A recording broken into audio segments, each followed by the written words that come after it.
Hello everyone, welcome to Systematic Review and Meta-Analysis.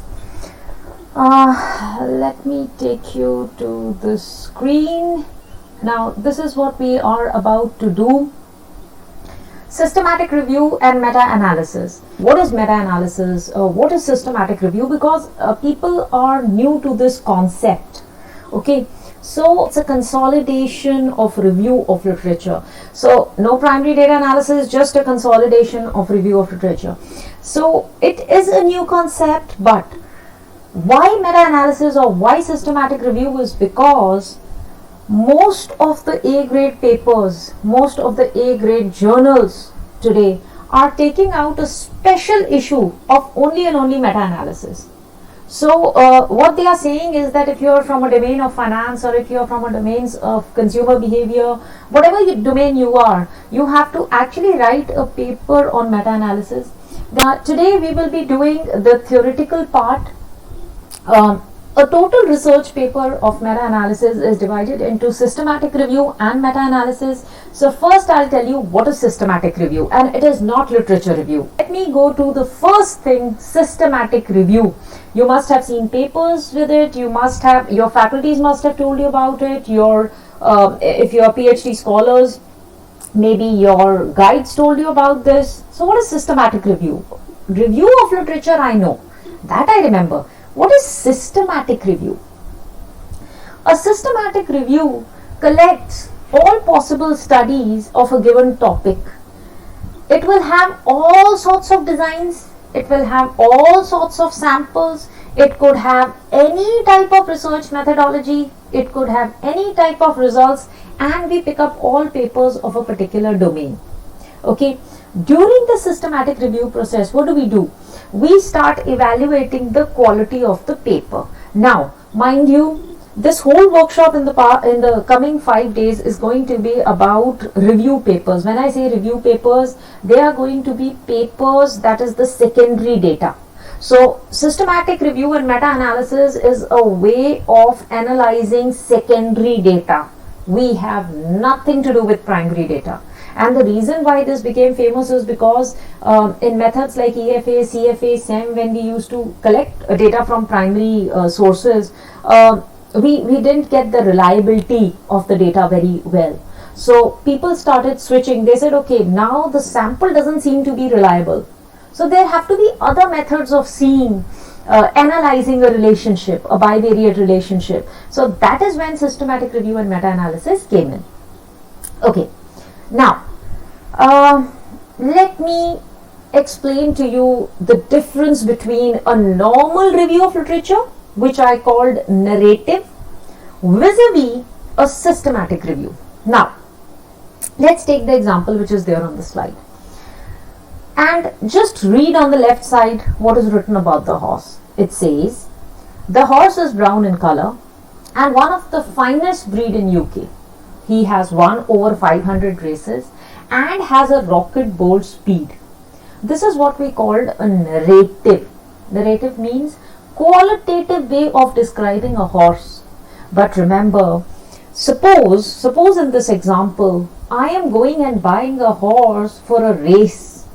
This narrative is not enough for me. It is like saying, my horse is very nice, my horse is very fast, it has a very good speed, it can go faster than others, it has won so many races, but I need numbers.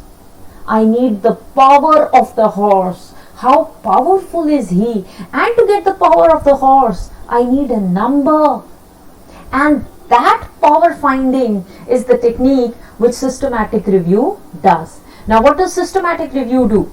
If you see on the right side, you have a chart of horses. So suppose I was to buy a horse for a race. Of course, I have to win the race because I have money on it.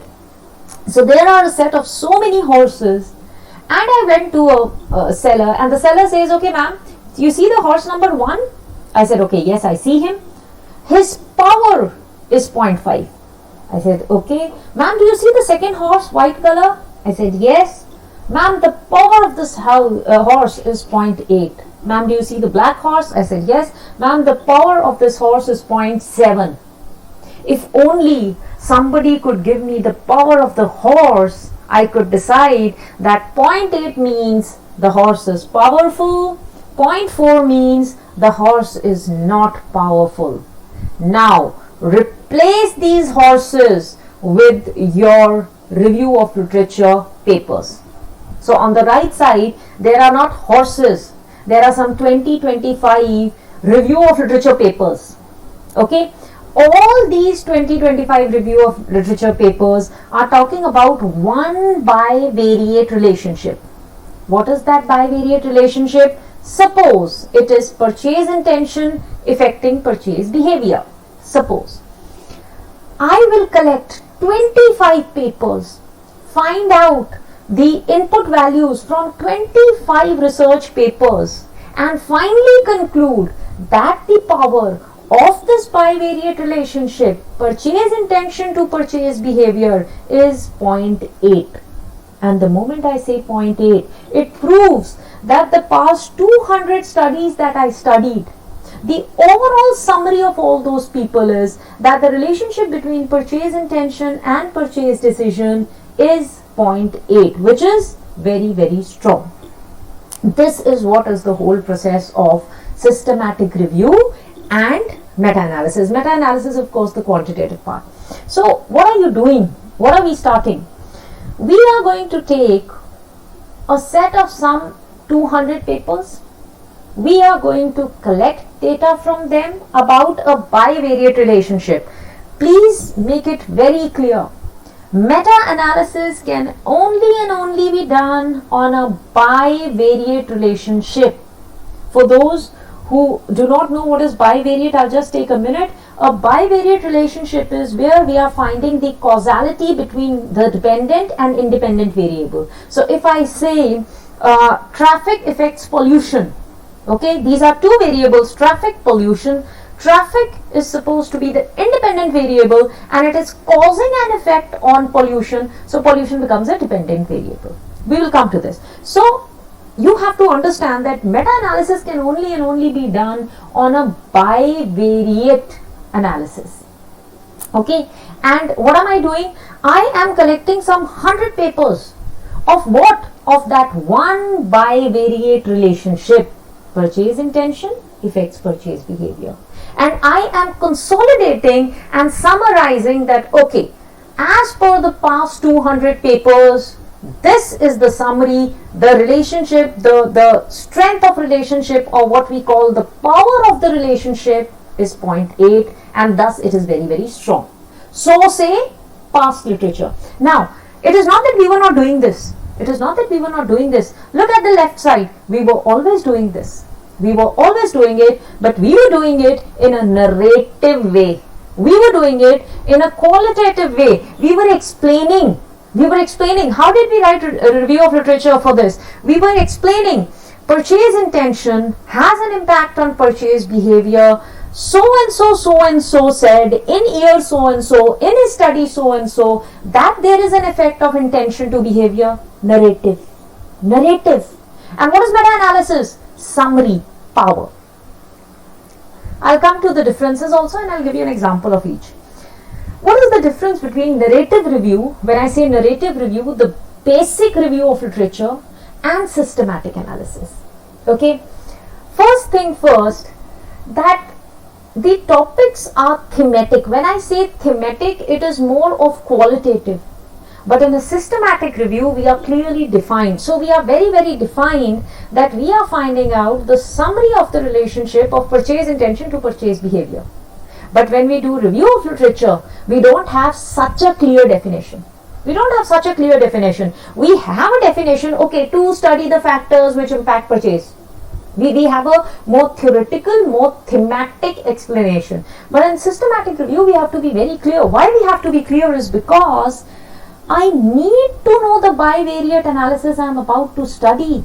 If I don't define it, how will I collect paper and take data from it? Okay. There is no previous protocol. I'll come to what is protocol. Okay, you must have seen, anyone who has seen a meta-analysis paper or those PhD scholars who are working on meta-analysis, I think you must have come across the word protocol. I'll explain it. No previous protocols in narrative review. it's very simple, okay, you are explaining a relationship, or you are hypothesizing that there is a relationship between intention and behavior. Fine, read the review of literature, narrate it, find out some 4-5 authors who say so, write it out in a paragraph, finished. No protocols. But in a systematic review, we have protocols. Okay. There are other aspects, like there is a different method which are used. So when I am doing review of literature, basic review of literature, I could take up a paper where maybe a t-test has been done. I could take up a paper where a meta-analysis has been done. I could take up a qualitative paper. I could take up a paper which has, say, experimental design. But when I do a systematic review, I cannot take qualitative papers, and this is period. I have learnt it the hard way. I have learned it the very hard way. You do not take qualitative papers for systematic review. Sorry, meta-analysis. So, when you are doing a meta-analysis, you don't take qualitative papers. When you are doing narratives, we do take qualitative papers. In a systematic review or meta-analysis, what happens is I need a value. Sometimes I need a standard deviation, sometimes I need a correlation, sometimes I need an odd-risk ratio. But if I need a correlation, I will search 200 papers of only and only those studies where a correlation output is there. I repeat, if I am doing a systematic review and meta-analysis of a study where I am taking correlation as an input, but when I am taking an input, my input is a correlation value, I will select and review only 200 papers which have a correlation value between intention and decision. Period. I will not take any other paper. I will not take qualitative papers. I will not take meta-analysis paper. They are of no use to me. Okay. So, whereas in a narrative view, when we are describing, okay, intention affects behavior, and so say so and so, so and so, so and so, so and so, we could take 10 authors, and those 10 authors could be from papers which have a different methodological design. But in systematic review, we have to take papers from a particular methodological design. That is why this is called narrative and systematic is called systematic. So, again, interpretation, very subjective when it comes to narrative review, but it is very not subjective when it comes to systematic. In systematic review, the interpretations are more objective. So they are in a number. As I said, if you remember the horse, okay, so 0.8. So the horse power is 0.8, period. Narrative view, the horse is very nice, it is brown in color, it has run many races, it's a very powerful horse, that is narrative. Okay. Just take a minute, I'll stop here, just take a minute and read this slide. Just take a minute and read this slide. This is an example of a narrative view in a research paper. And look at how subjective it is. What are you doing here? You have just listed authors. So there is a Kabilan, there is a Kirchner, there is a Karpinski, there is Janko, there is Mellet, Ochwo, and we have just said that, okay, this has an impact on this, say so and so, so and so, so and so, so and so. Okay, how do they say that? They had a study and they concluded so and so, so and so. Where is the power? Where is the number? Where is the power that tells me how effective is that bivariate relationship? No, there is no mention of that in narrative. Okay, so this is a typical narrative review. Most of our papers that we do a narrative review, and this now is changing through meta-analysis. Vis-a-vis that, in a systematic review, we have the following steps. So there are 9 steps in systematic review, and I'll take you through all of them one by one.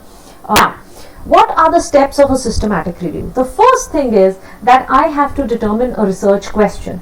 What is my question? For example, there is a lot of study. I'm from the marketing consumer behavior domain. There is a lot of study which has been done on theory of planned behavior. There is a lot of study which has been done in IT. Many studies have UT-AUT model. Many studies have been done. There is a TAM model. So many studies have been done. Now, once again reminding you, systematic review and meta-analysis is nothing but a consolidation, a summary of a bivariate relationship. So, how many bivariate relationships you have, that many times you will have to do a meta-analysis. Okay, so in a model, if you have say 5 bivariate relationships, you will have to do the meta-analysis 5 times differently for all those 5. Okay, please be very clear.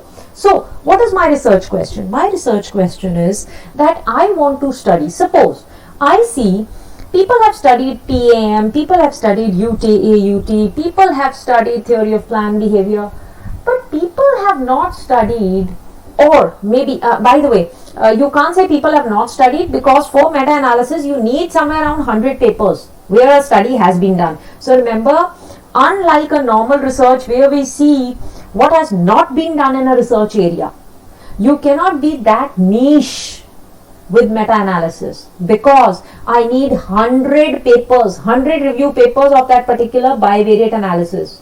If I don't get it, if no work at all has been done, and I'm the first one to put in the variable into that model, then you should not be doing a meta-analysis. You should be going for something like EFA, CFA, SEM, etc. and collect primary data. So, the first variable that I'm putting in has to have some 100 papers. So I assume that, let me see, I'm just thinking, let me see the impact of religion on the purchase intention for sustainable goods. All of you know what is sustainable goods.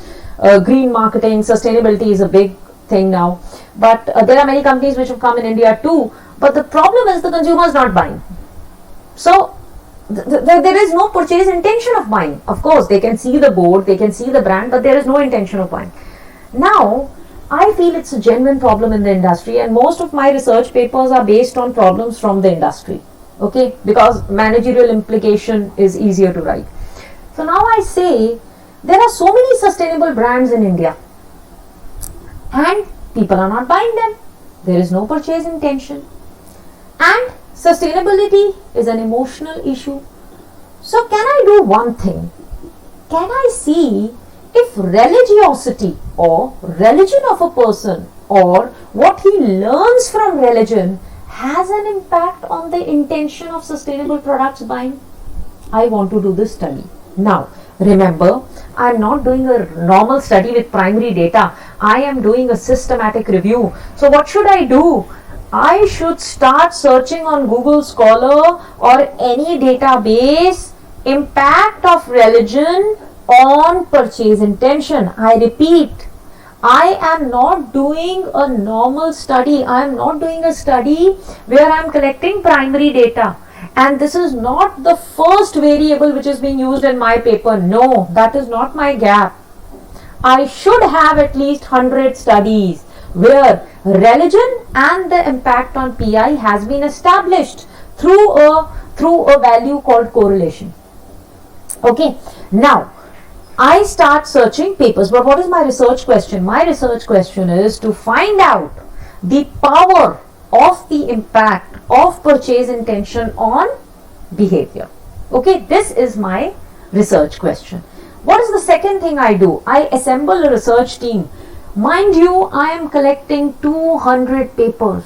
200 papers, and what do I need? I need a very specific paper. I need a very, very specific paper. What is my specific paper? The specific paper is impact on religion on purchase intention. It is very, very, very specific bivariate analysis. I need it. What do? I collect a team. So there is a research team of 2 to 3 people. Another reason of collecting a team is that sometimes, when I'm selecting papers, as Dr. Jaspreet Kaur, there might be a bias. But when a co-author is doing that at another end, he might select some other papers. A third person is doing, he might select some other papers, and then we consolidate as a team, all 3 of us, and then say, okay, this is my final 50 papers. So to do that and to remove subjectivity, I have a team of research people, 3 research people. Determine if there are any registered or published systematic reviews on your topic. See, I am about to do a meta-analysis on what topic? Religion and its impact on purchase intention. If there is already a meta-analysis paper on that, already a systematic review done on that, then should I do it or I should not do it? I should not do it. I agree that there are 100 papers which show a correlation between religion and intention. I am collecting it, I am taking the correlation value from it, I am finding out the power, horsepower, like you saw on the last slide. But suppose somebody has already done this process for religion impacting PI. He or she has already found out the horsepower of some 30, 40, 100 papers. Then should I do it? I should ideally not do it.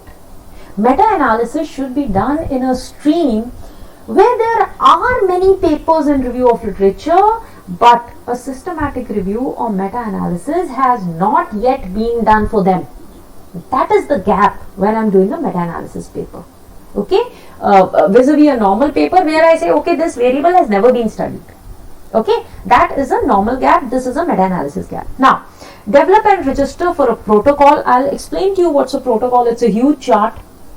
It's a huge chart, and when you people go today and study the paper, you will have to study the protocol also. Okay, you will have to study the protocol. It is in the protocol that you will get inclusion and exclusion. Okay, so there is a protocol we said. What is a protocol? It is a number of steps that you take to reject or select a paper. So you will get some 800 papers on your topic, suppose, and then you see, okay, on the basis of title, I think I have 800. Then slowly and gradually you say, okay, I think on the basis of title, let me reject 100. I am left with 700. Then I start reading the abstract. On the basis of abstract, I said, okay, let me reject 400. Now I am left with, say, 300. Now from these 300, let me see how many have correlation value. Okay, 100 have, reject 200, I am left with 100. So this is a stepwise flow chart, or what we call as a protocol. I'll come to that. I'll explain each step of this. Number 5, develop a comprehensive search strategy informed by inclusion and exclusion. So you will see in the chart which is about to come, at every point we have to tell the editor, when you're writing a paper, at every point you have to tell the editor, see, I accept it because of these points, reject it because of these points. Number 6, select studies for include based on predefined inclusion criteria. So predefined means, for example, I was working on religion impacting PI. I will only and only take studies which have that, number 1. Number 2, I want to find out power. Remember the horsepower? I want to find out the power with correlation as an input. So I will only take papers which have correlation value. So this is inclusion criteria. Number 7, extract data. Extract data. I started with 800 studies, came down to 50. Now from these 50, let me extract the numbers which are needed for meta-analysis, or I call it my input.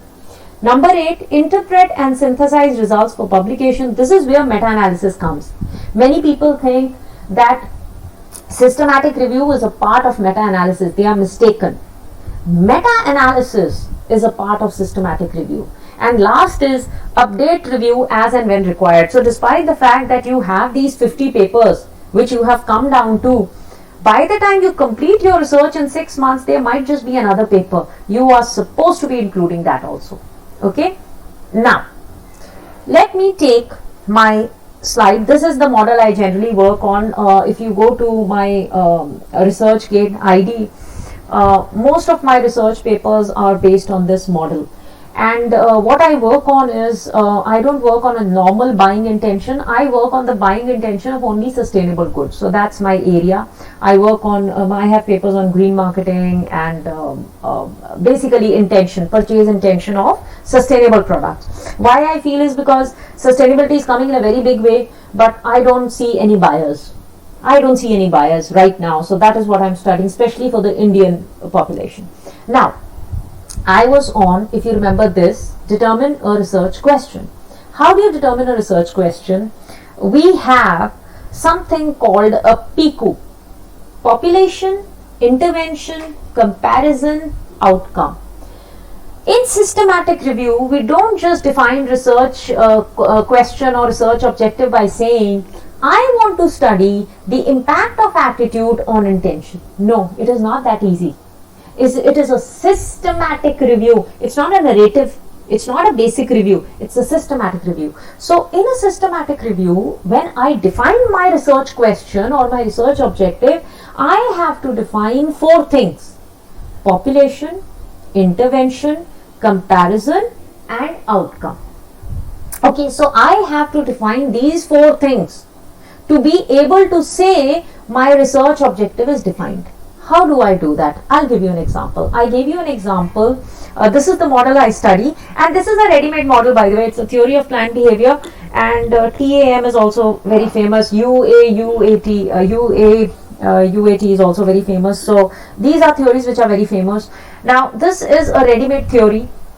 Okay, if you see, it has 1, 2, 3, 4 bivariate relationships.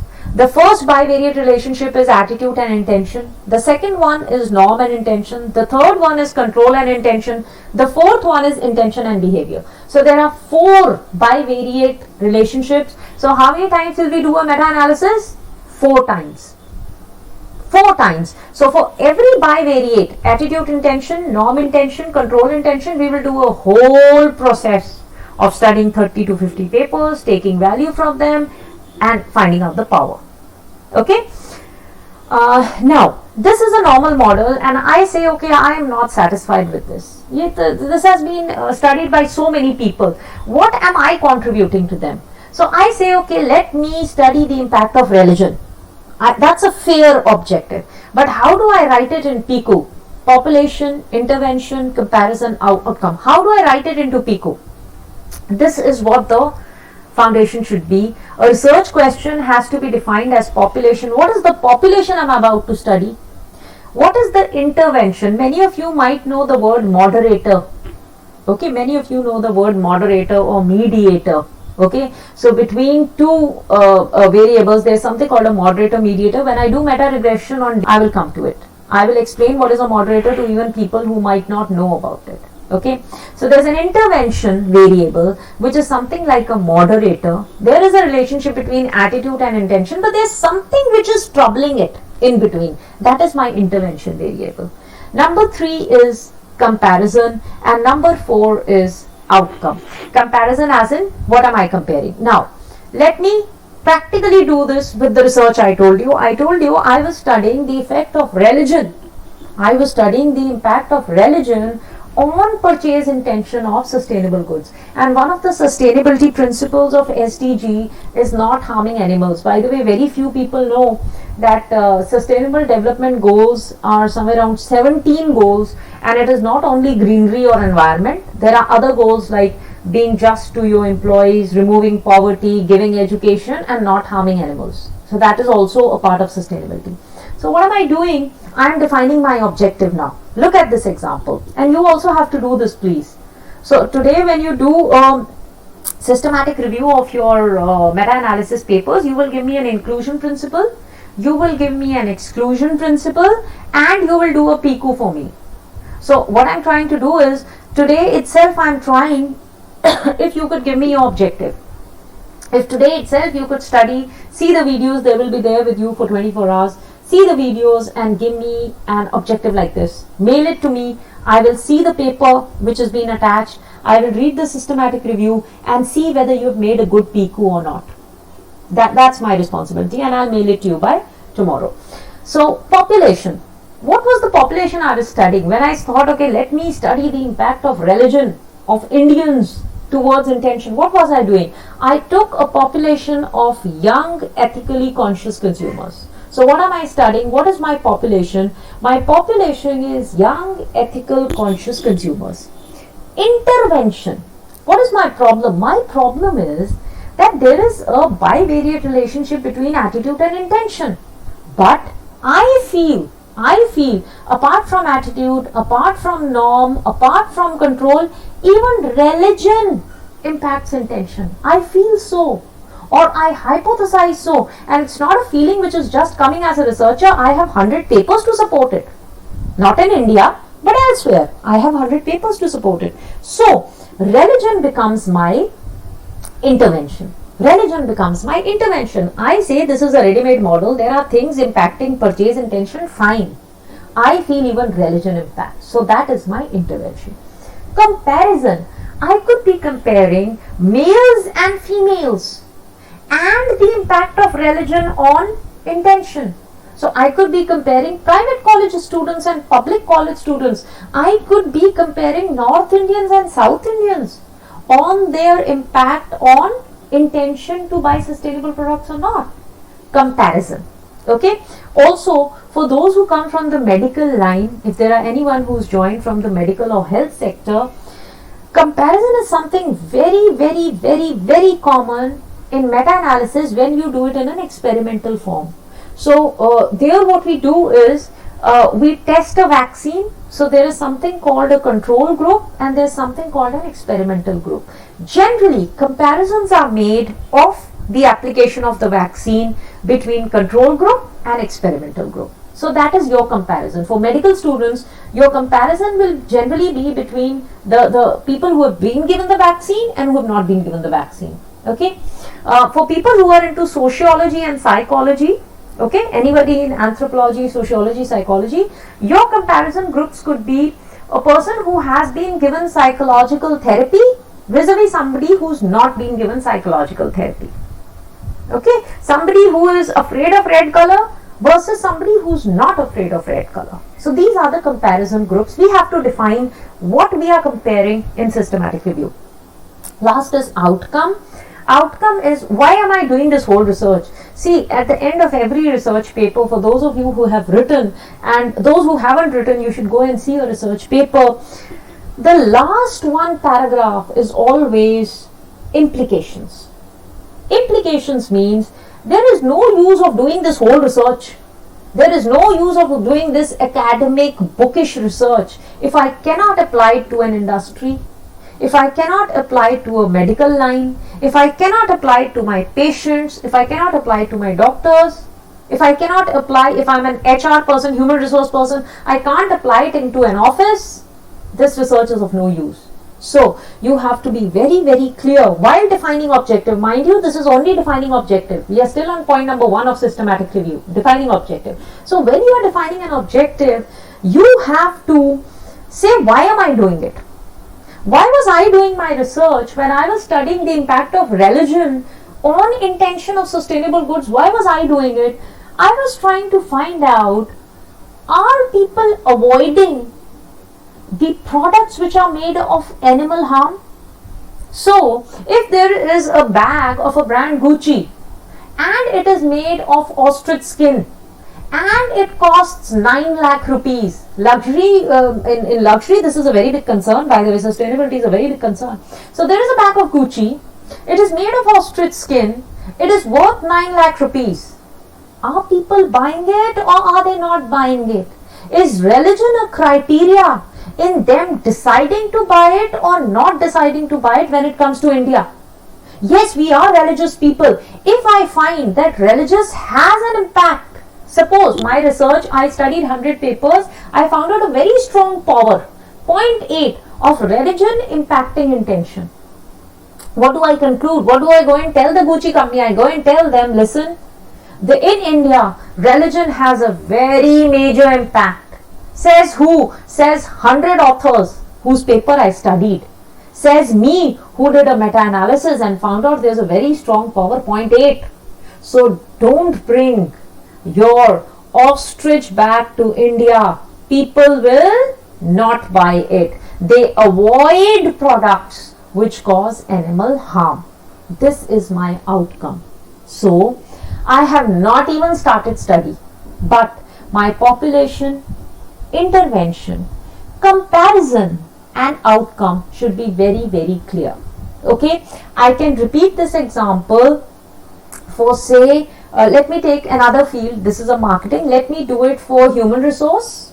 Okay, and let me try it for finance also. Okay, so 2 things I'm trying and 1 for medical. I'm giving you 3 examples. Okay, and then you should be able to do an assignment today. So let me give you an example of human resource.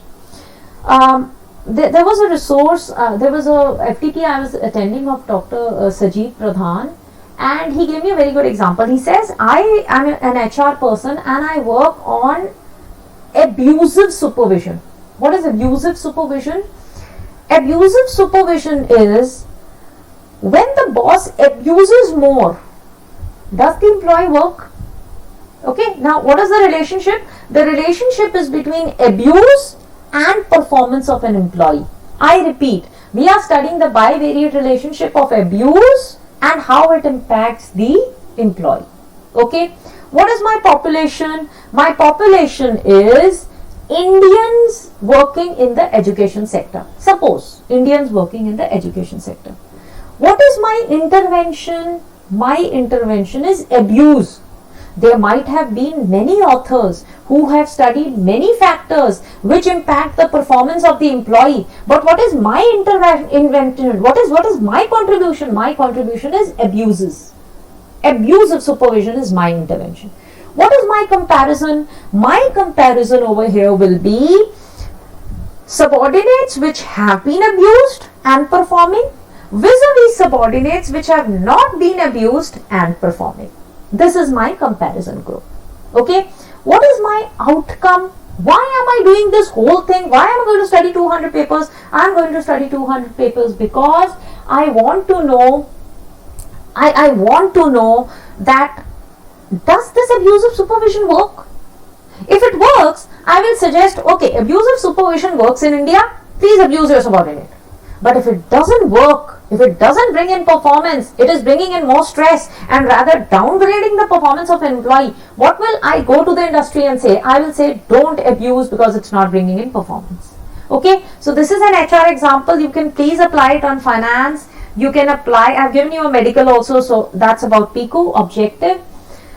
Next thing which might hit you hard is protocol. Something which we don't study generally in normal papers. Okay, so I have written research papers on conceptual papers, qualitative papers, and I've written a few on structural equational modeling. These three areas I've covered, but for me also this came as a shock. I mean, what is protocol? Okay, a protocol is a predefined series of steps which you have to take before you finally say, I selected these 50 papers and I am going to take the input from these 50 papers and I am going to do a meta-analysis. Simple as that.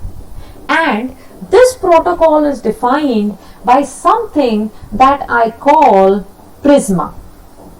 Okay, PRISMA is preferred reporting items for systematic review and meta-analysis. Okay, so this has been generally Cochrane is, by the way, meta-analysis came from the medical line. Okay, so Cochrane is one database where you get all medical reports. You get PRISMA also. You get they are the ones, actually the medical people are the ones who set this protocol. So they are the ones who actually brought in this systematic review. Otherwise, when it comes to social research, we did not have this PRISMA and protocols, etc.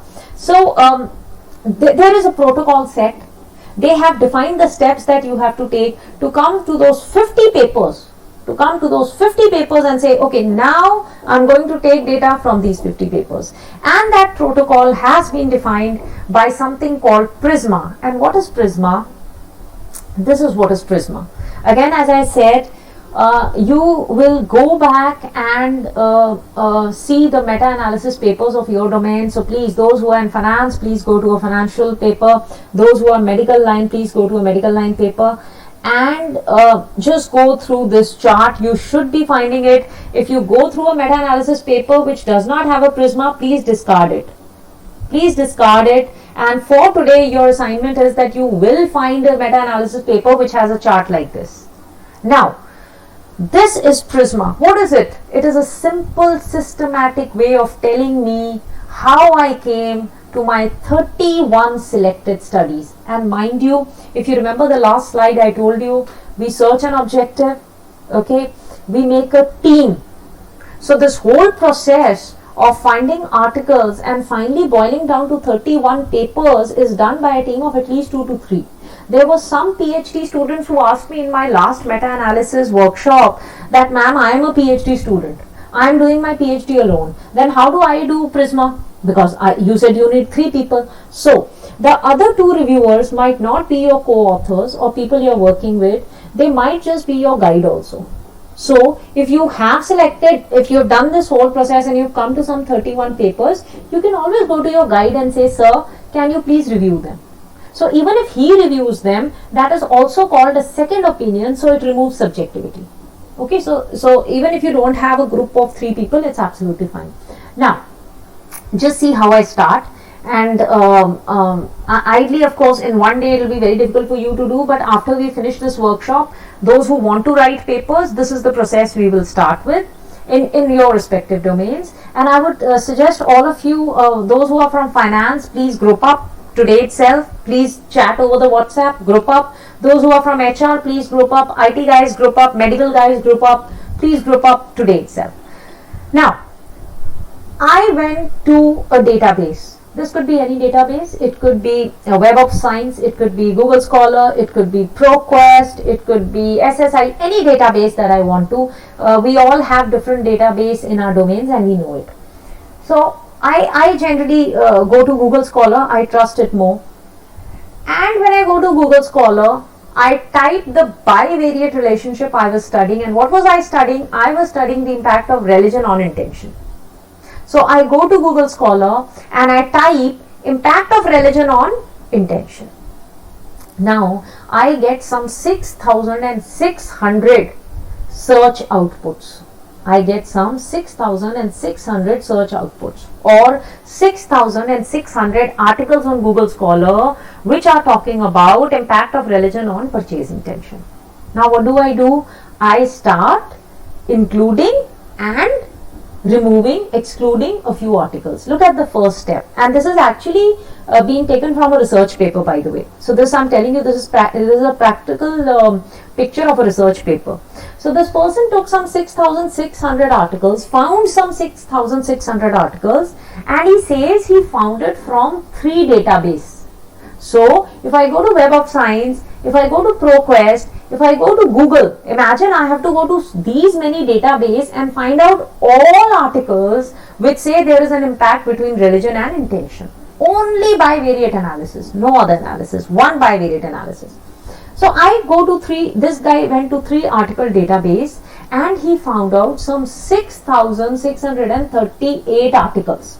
Articles means searches, that many searches in 4 to 5 to 10 pages. Now, look on the right side how he is removing it. He says 6,000 articles were excluded during screening on title. So, despite the fact that when you do a Web of Science or a Google Scholar or a ProQuest, you might get an output.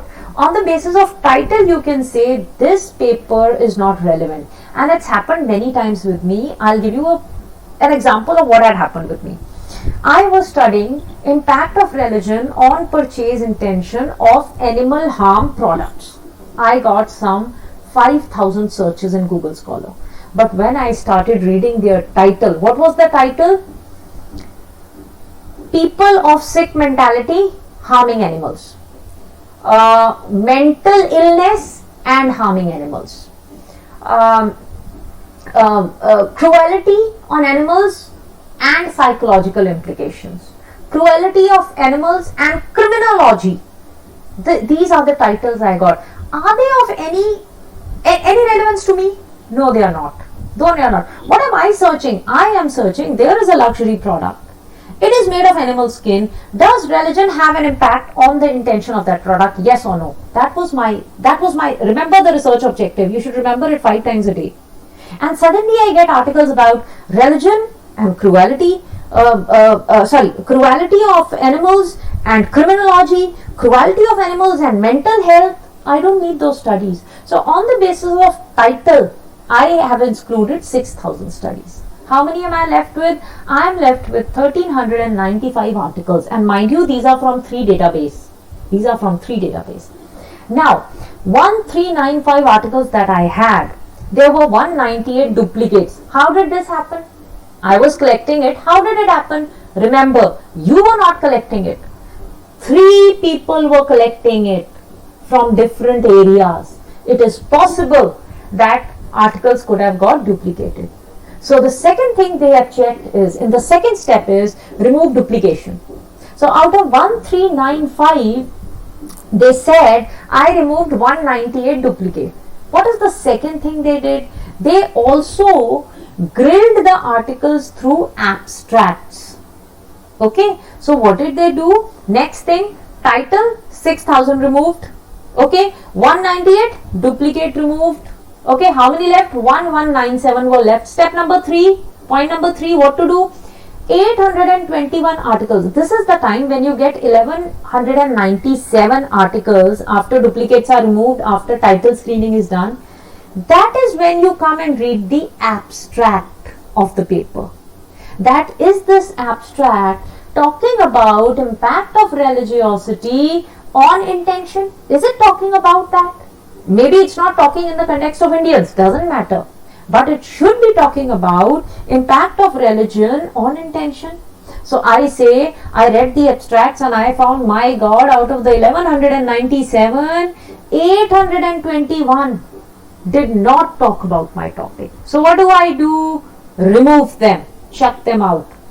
How many am I left with? I am left with 415 articles. 450 articles. Now what do? I do something called full screening. Now is the time. So many people, get very, I think many of you also, when you must have seen that 6638, you almost must have got a heart attack. Ma'am, are we going to read these articles? I'll go mad reading them. No, you don't have to read all.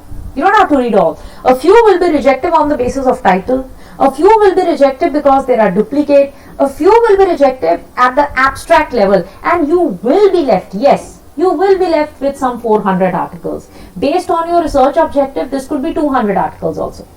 Okay, these 200, yes, you will have to read. You are doing a systematic review and meta-analysis. Meta-analysis is only and only done on secondary data. So if you don't read these 400 data, you can't do a meta-analysis. You will have to read, period. So 415 articles I saw and I started screening them. I started reading the full paper. I started seeing that is the correlation value there, because for meta-analysis I need correlation value. Is the correlation value there? If it's not there, reject it. So from 415 articles, 319 have been excluded after doing full text screening. What is full text screening? Reading the full article. Now, removed, how many left? Suppose somewhere around 100 left.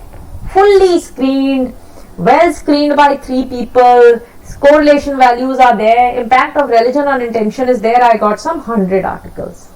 Now, I can remove somewhere around 60 on the basis of redundancy and susceptible to bias. Now, what is redundancy or susceptible to bias is, out of these 100 articles that I got, I found out 60 articles are from 1992, 95, or 60 articles are from rejected papers, or 60 articles are from research journals which are predatory. They are not even good research journals. I should not be taking. So this is called redundancy and susceptibility to bias. On the basis of these factors, okay, there might be a working paper which is not complete. So okay, it had all the qualities and I started reading it, but by the time I came to the end of it, I thought, the paper is not complete. The paper is not complete. My correlation value is not there. What will I do of the paper? No use. So on the basis of these things, some 60 papers were removed, 40 were left. From these 40 studies, you found out 40 were left. 40 are left, which are good, which are of good quality, title okay, abstract okay, basic relationship okay, religion versus PI okay, everything is there. Now from these 40, I find out, oh my God, I needed a table, I needed a correlation value. There is no correlation value in 9 of the papers. What do? First thing I try is, I write to those 9 authors. I write to those 9 authors that, sir, I wanted a correlation value. Your paper does not have it. What do? Could you please share it?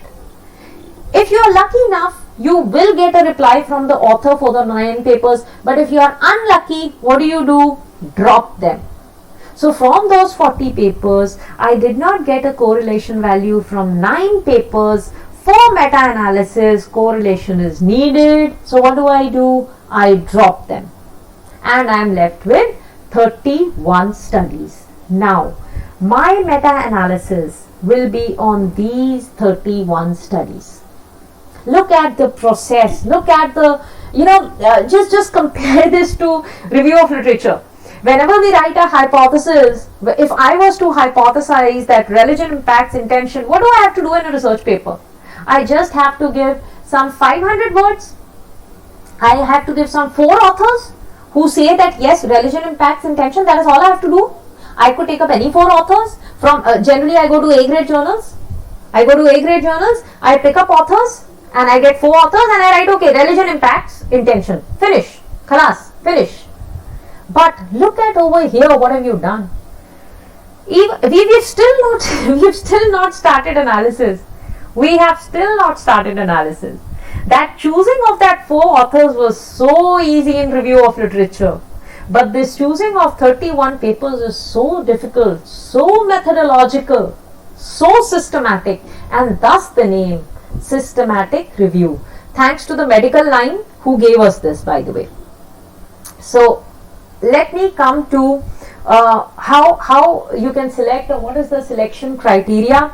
The selection can be done by generally 2 people. As I said, there is a team of 2 people. So just let me see how many slides. Okay, so we are at this.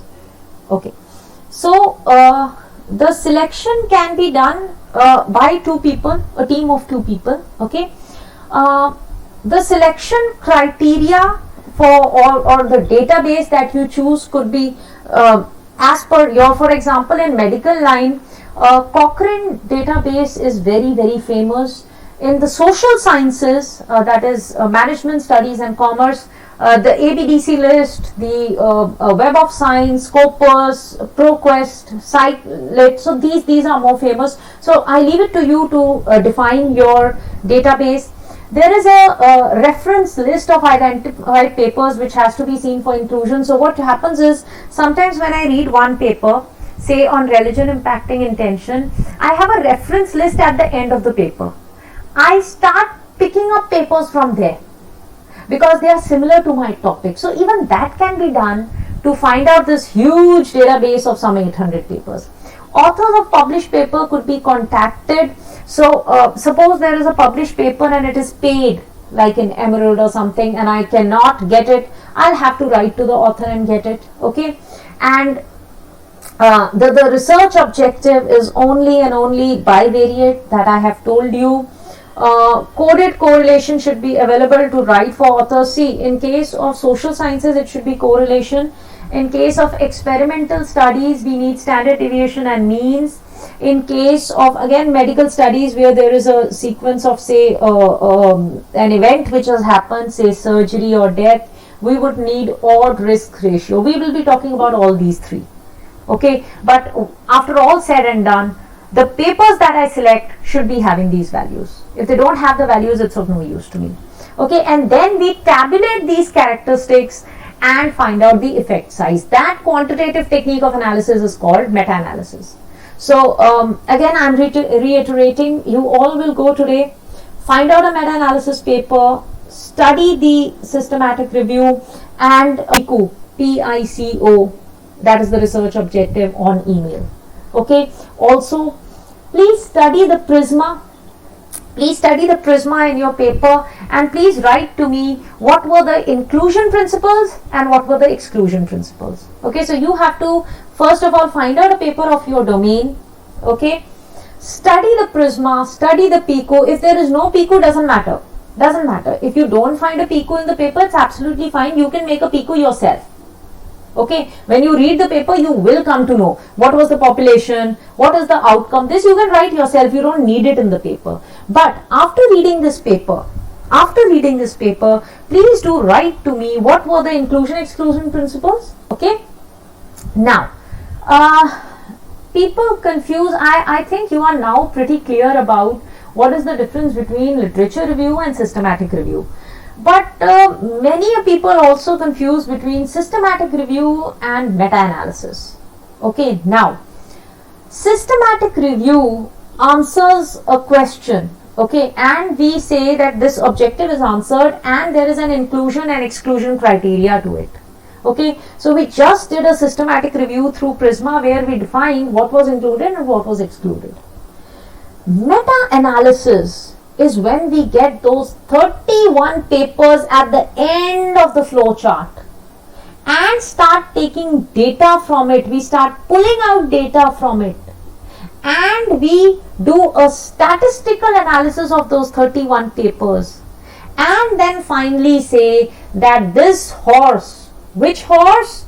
Religion impacting intention. This horse has a power of 0.8 as per these 31 papers. But actually it's not 31 papers, it's actually 6,000 papers that you started with. So this is how you finally conclude through meta-analysis that of all the past review that I have studied, the power of religion to intention is this much. Okay, there are people who go a little further, especially PhD students. You might not just stop at meta-analysis. Meta-analysis is just past literature review. You might go forward and do a structural equational modeling for your model and may put religion as a variable. You might have a standard scale for it. You might collect data from a primary source, put it into the model, test the impact of religion on intention through primary data, and then you will have two contrasts. You will have one which will be a meta-analysis saying that yes, when I studied some 100 papers and the impact of religion on intention was say 0.8, and now that when I did a primary data analysis on India, okay, with a standard scale, with collecting data of 500 people, the impact of religion on intention was this. So you can always compare meta-analysis to SEM, and that is why there are papers which you might form which are called MA-SEM, which is meta-analysis and structural equational modeling. Okay, why meta-analysis? Because I've said it time and again, narrative review was very qualitative. Okay, I had a subjectivity problem with it. Okay, 4 authors I took to justify one hypothesis. Who were those 4 authors? Did anybody ask me? Did anybody, even the editor doesn't ask me for that matter when I submit my paper, that why only these 4 authors? But in a systematic review, I have to tell the editor why only these 31 papers. Why only these 31 papers and not the rest 6,000 that I started with? Okay, meta-analysis presents a contrast between different studies. Remember, there are 100 studies done on a topic. I am only taking studies which are done and it is going to contrast them. Okay, something which has never been done.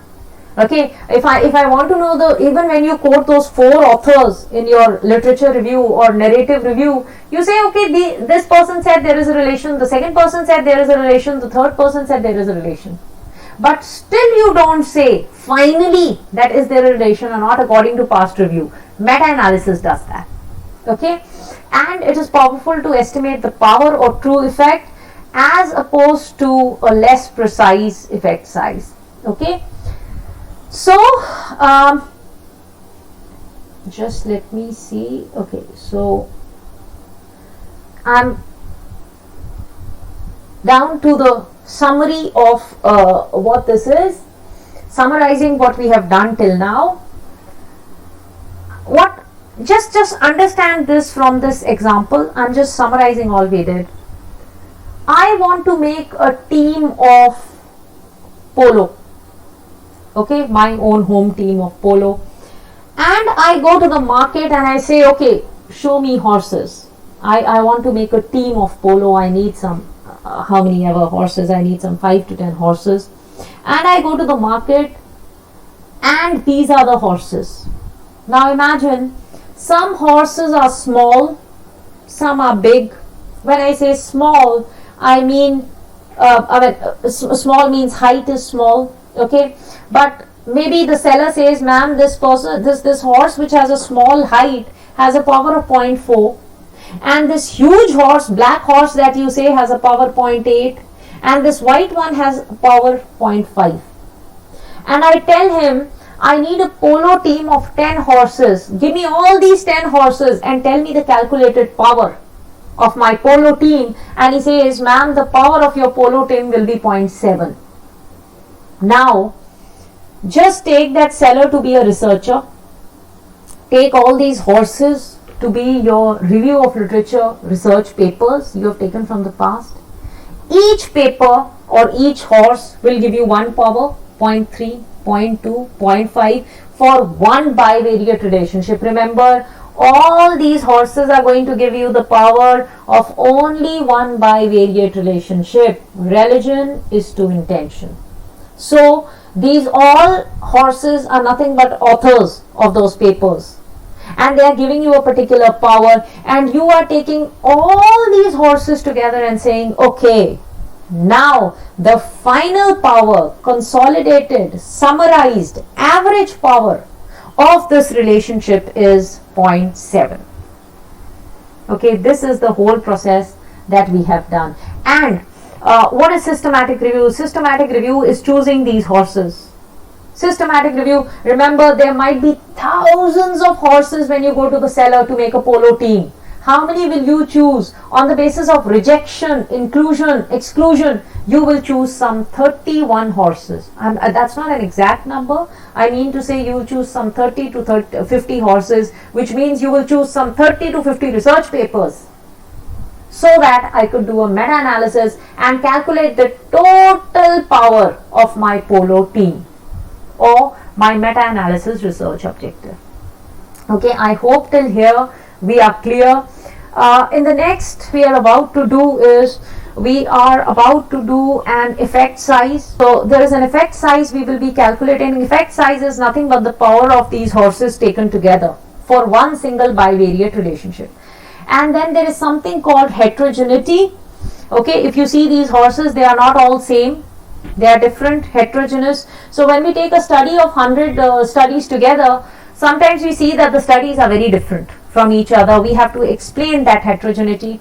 We will be doing a publication bias. What is a publication bias?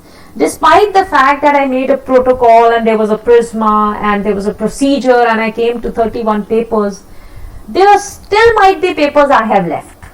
How do I calculate that? I calculate that with a publication bias. This is again something we are going to do all of these on one software, which is comprehensive meta-analysis. We will also do this on Meta Essentials. So Meta Essentials is a free website where in ready-made calculations for all these values are available in an Excel sheet. And Meta Essentials is something that I learned from Dr. Neeraj Kaushik's video.